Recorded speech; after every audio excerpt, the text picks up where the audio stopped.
My dear people of Southern Cameroons, fellow Ambazonians, great warriors of our liberation movement, accept liberation greetings today from me, Comrade John Akuro.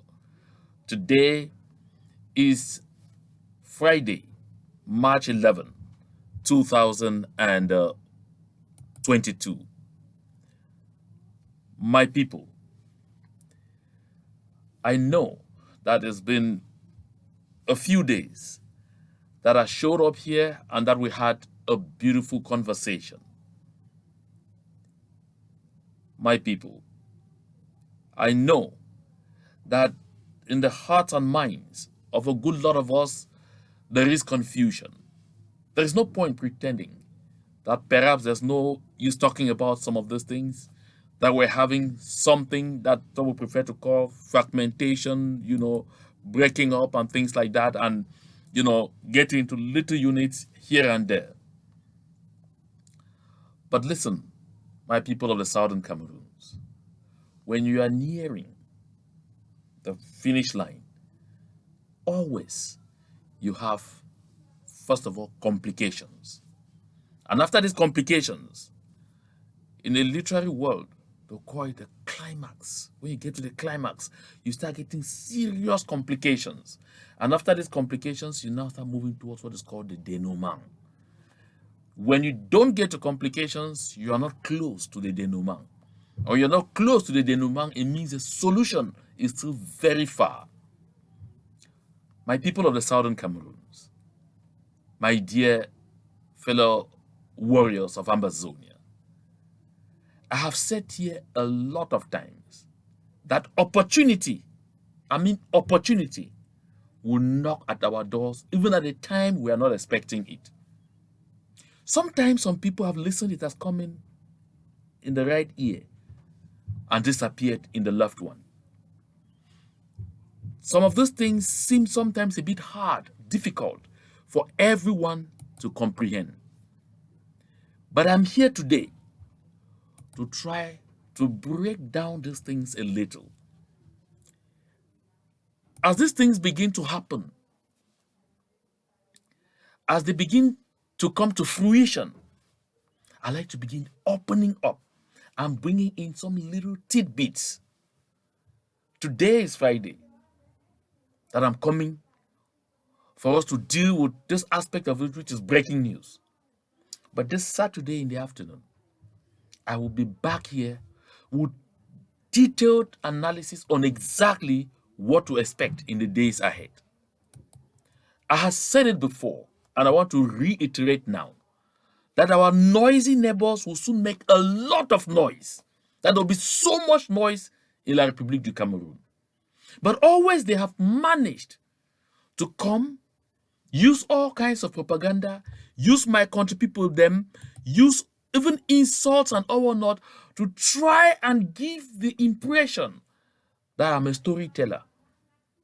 Just so that you don't believe what you hear.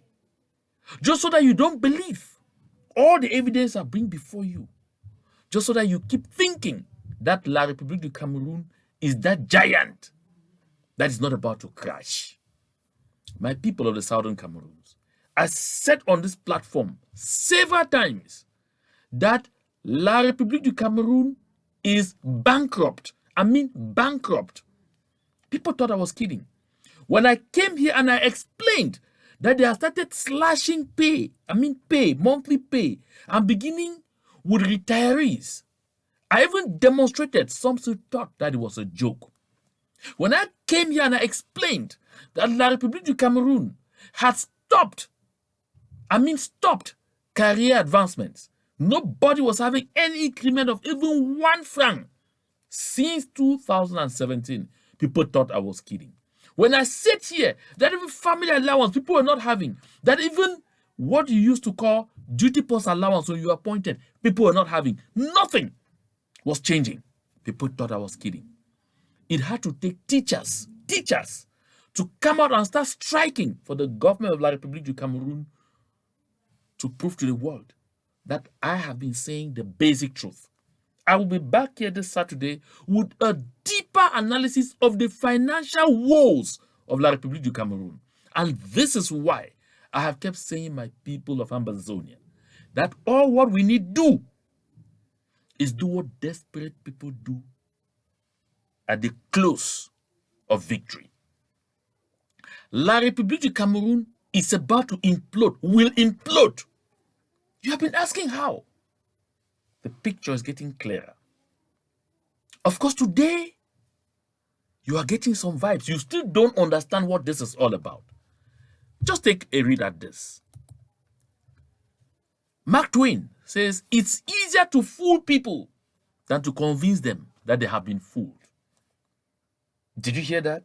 I say it is easier to fool people than to convince them that they have been fooled. This is the tragedy of life. And especially, it has been the tragedy, especially of a good lot of us on the African continent. Because each time we are told the truth, it seems a bit surreal. Lies are more attractive. And even when they tell you that these lies that they are presenting to you are lies, it's easier for you to believe that the person who is telling you that that thing they told you is a lie, I am the liar. That has been what has held us down all these years. We have lived in bondage for over 60 years because of lies. And the big lie has been that Cameroon is one and indivisible. That's the biggest of all the lies. The next lie has been that Cameroon as a country is invincible. One other lie, a serious lie, has been that Paul Biya has solutions to everything. But again, although I said the biggest, and the one now to say the mother of all the lies has been that the situation is under control. Now it is clear and it's evident to everybody that no situation has ever been under any control. None. La République du Cameroon, as you see it, is in a state of turmoil. It has been for quite a while. It's been expecting a tipping point. A tipping point. And this is why my people of the Southern Cameroons, I always have been on this platform to implore all of us to understand that at the approach of this opportunity, let us forget about governance in a liberation movement. Let us forget about group loyalty. Let's come together as one people, one, and face the common enemy before us, which is colonialism. My people, we can do it. It's possible for us to do it. We have tried the government experiment and we have all seen for ourselves that the result is calamitous. Today we have 3, 4, maybe even 5 governments in one country. But none of us should be discouraged. We should remain focused on the goal. Listen, my people, the big news today, the breaking news today is not just that La République du Cameroon is modifying the constitution of that country yet again to create the position of vice president. I'm just using this paper because, okay, maybe you could need something, because like I said, the quote I started with earlier, if I say it, because I have the sources that someone, I was deep asleep when things were happening. I got up to realize I had too many calls. And I noticed someone had been trying to reach me. But when I tried to call back, I was like, there must be something. And then the comrade sent something to me and said, hey, you see, they are creating the position of vice president. Then when I called, oh, behold, lo and behold, world of information, tons of information. The constitutional revision to create the post of vice president, it is not just to address a succession problem in the Republic of Cameroon, my people. No. I like everybody to open their ears perfectly well and listen. This is one of the most delicate moments in the history of our liberation movement. Listen, La République du Cameroon has tried all forms of divide and rule tactics in Ambazonia and it failed. They have tried everything, it failed. They gave Ministry of Territorial Administration after removing the substance to Atanga Ponji to claim that was one of us, and that for once we have a sovereign ministry. I mean, after taking out the substance, that decentralization and everything, they noticed we didn't even pay attention. They gave the Ministry of Secondary Education as a whole for the first time ever. Nobody paid any attention. They even claimed that they gave Camtel. Nobody paid any attention. They claimed that they have created all forms of things. The people of the Southern Cameroon paid no heed. Now, because of the growing tension and the growing frustration within the ranks of the government of La République du Cameroon and in France, especially in Paris, they have come up with something, finally. They say finally they have got what they can use. And what is that? Create the post of vice president. Since Mr. Paul Biya is ailing, give us the impression that they like us and that they want that person they call Anglophone, the Southern Cameroonian, to be the vice president. So we now know that the succession to Mr. Paul Biya will be by a Southern Cameroonian. And they think, therefore, that it will keep the whole thing. It will send us to sleep. That is the next message. That the entire Southern Cameroon's elite brought to Mr. Biya's cause is getting ready to take out there. They won't say it immediately. The mechanism by which they are working it out, I'm still getting all the information churning in, is simple. They will appoint a vice president who is from the Southern Cameroons. They will give us the impression that this vice president is going to be the one to manage the transition from Paul Biya to the next, to the next regime. And the reason is simple: break the struggle. Because with that, they will now see that, as a matter of fact, the degree of balance that has been done is such that the Third Republic will be Anglo-Saxon. Clap for Mr. Paul Biya. Say, Mr. Paul Biya, well done. Listen, my people of the Southern Cameroons. If you have ever worked within the circles of the government of La République du Cameroon and seen a Southern Cameroonian appointed to any big position, check well. You will notice there's a counterweight. Always a counterweight. At the Prime Minister's office, in the days of Mr. Philemon Yang, and even today, in the days of Mr. Philemon Yang, everybody knew the real Prime Minister was the Secretary General, Louis-Paul Motaze. Did anybody hear that? I mean, the real Prime Minister was Louis-Paul Motaze. Louis-Paul Motaze. That was the real Prime Minister. The real Prime Minister today of La République du Cameroon is Fuda, the Secretary General.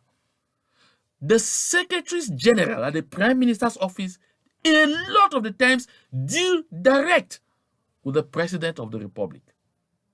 So the Prime Minister is ceremonial. That is why Albert Zonga said it, and I repeat, that the role of Prime Minister is ceremonial. And that they just say, if they say there are ministers, and among these ministers, there's one who is the first. So if they say ministers, and then you should come first. Not as Prime Minister. That is exactly the marriage that is being prepared. Because for one thing, La République du Cameroon simply needs a calming moment, a little calming moment, where we get distracted, where we lose concentration, and then they break the ranks and they start going after everyone that they knew was so strong in this movement, one after the other, to make sure this thing never happens again. That has been the approach of La République du Cameroon from the day Mr. Paul Biya became president to present date. So, listen, the constitution is being modified to create the post of vice president. Are you aware that the eldest member of the House, National Assembly of the Republic of Cameroon today, made a fervent appeal for a ceasefire and dialogue between Ukraine and Russia? a fervent appeal, actually said her heart was paining. She was in pains seeing what is happening in Ukraine. This woman does not even know that something is happening in southern Cameroon's next door because she didn't mention it. She didn't even talk about it. This woman does not even know that teachers in her country are on strike, and that one of those teachers who has taught for 10 years without pay and who was a symbol, the face of this particular strike action, died as this strike action started. She's not aware. She's not even aware that there's strike. This woman is not even aware that the citizens of La République du Cameroon, 90% of them do not have electricity regularly for up to 5 hours in one day.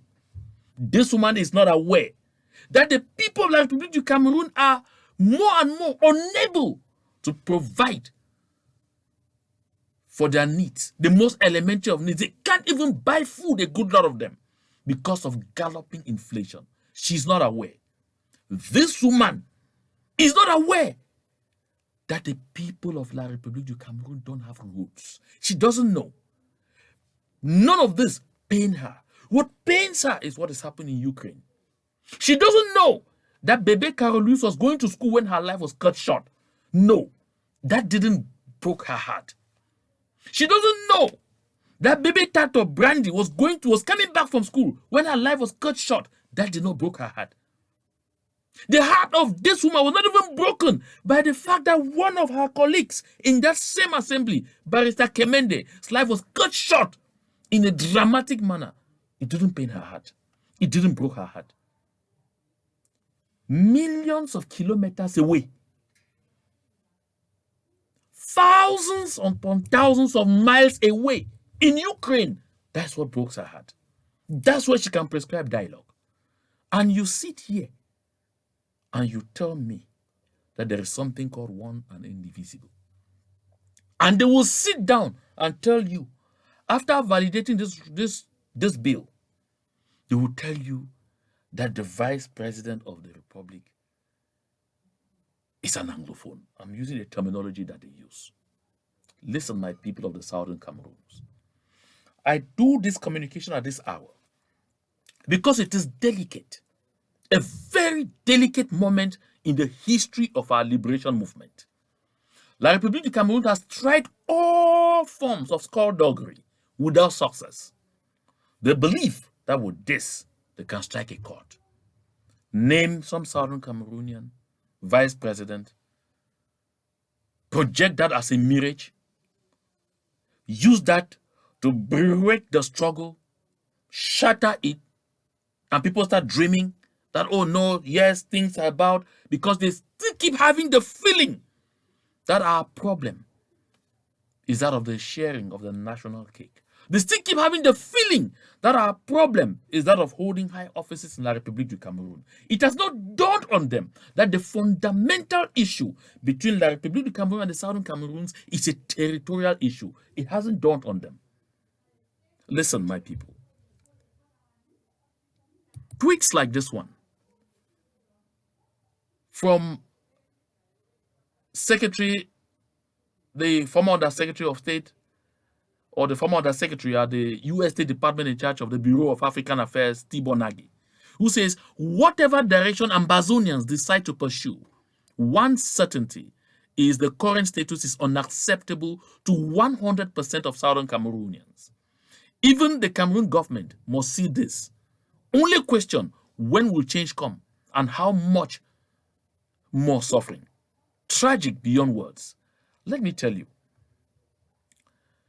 this is not the first time a former senior international functionary has had to talk about the fact that Ambazonia is only a matter of time. With all of these things coming, La République du Cameroon is not oblivious. They are not sleeping. They know by seeing the mathematics on the ground that they can't get anywhere. At least not militarily. Consequent on that, they have to keep calculating. And now they come to one imagination that Napoleon Bonaparte of France said, men are governed by toys. Listen, men are governed by toys. So for that reason, give them a toy to get busy with, to go fighting on, to go beating themselves around it. And while they are doing that, you steal away their inheritance. Because listen, right now, they think that because of this, we are going to now see the people of Southern Cameroon now see those elite who are looking at position start fighting among themselves. Who is going to hold that position? And that is how they'll be causing more harm to our people in the various local government areas to prove the degree of their loyalty to the Yaoundé regime in order to earn this sinecure position, in order to earn this marriage. But trust me, La République du Cameroon doesn't get one thing. Just take a look at this. The Guardian Post a few days ago said, who should government dialogue with? La République du Cameroon has turned around this over and over and over and over. Now they will tell you that they have to struggle to create their own set of Southern Cameroonians with whom they will dialogue. That is a creation that is beginning. Create their own set of Southern Cameroonians. That is why they will have to do what you are seeing. I'm still getting details about the effective plan. Like I said, I just wanted to sit out here. Let us share this very brief piece of information, sensitize our people to continue to consider this as a non-event. But there is a flip side to it that I want us to share. The flip side to this is that by this singular act, Paris and Mr. Paul Biya think that they are going to avert the tsunami that is expected in La République du Cameroon in the name of the succession fight. Hell no. On the contrary, this is likely to precipitate it. On the contrary, this is likely to make it impossible for Mr. Biya to attain his wish, that of being a president until the last minute he breathes out. Unfortunately. Because whoever will be picked to sit on this throne will be a signal to all the other competitors, to all the other ambitious people, that the matter has been closed. Listen, at that moment, there will be no point to wait anymore. There will be no waiting. We heard the Nordists make clear.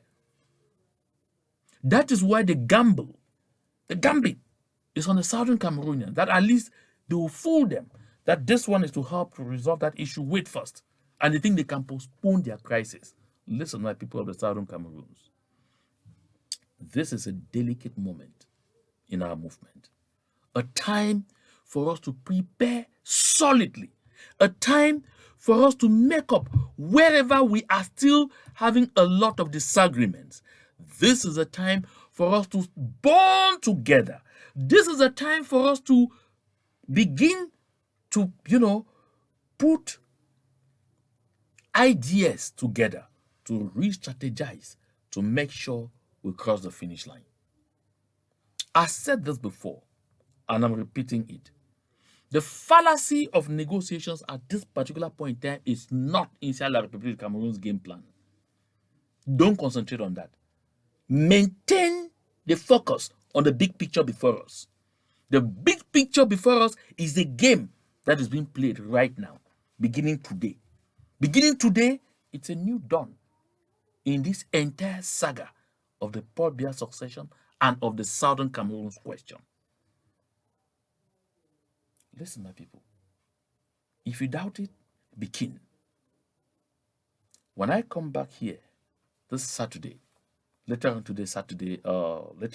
tomorrow Saturday, because this is a few minutes to 8 p.m. Eastern Time, where I'm in the United States of America. I know it's long gone past midnight or 1 a.m. in Ambazonia. I will be back here this Saturday, later on in the afternoon, with greater insights into what is lying right ahead of us. I sang this song I've kept singing it. I'm going to reiterate a good lot of things to refresh our minds, because sometimes we listen and we forget. But trust me, the months ahead will be very interesting.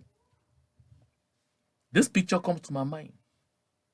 This picture comes to my mind, and I want to use it to close this conversation. This picture tells of our people on the ground coming together, recognizing that is when we all come together like this, that we'll be able to have this triumphant march into Bongo Square. Yeah, this triumphant march into Bongo Square. This is how we will get there. If there's ever been any time we'll have to keep our differences aside, keep our ambitions aside, keep everything aside, it is now. Because the foundation of our liberation movement is about to be touched. The foundation of our liberation movement is about to be touched. Make sure you remember this. Even as you go to bed, let this stay in your mind, that the foundation of our liberation movement is about to be touched. And that the time for us to concentrate, to focus on the flag is now. Don't make error. Don't be fooled. To God be the glory.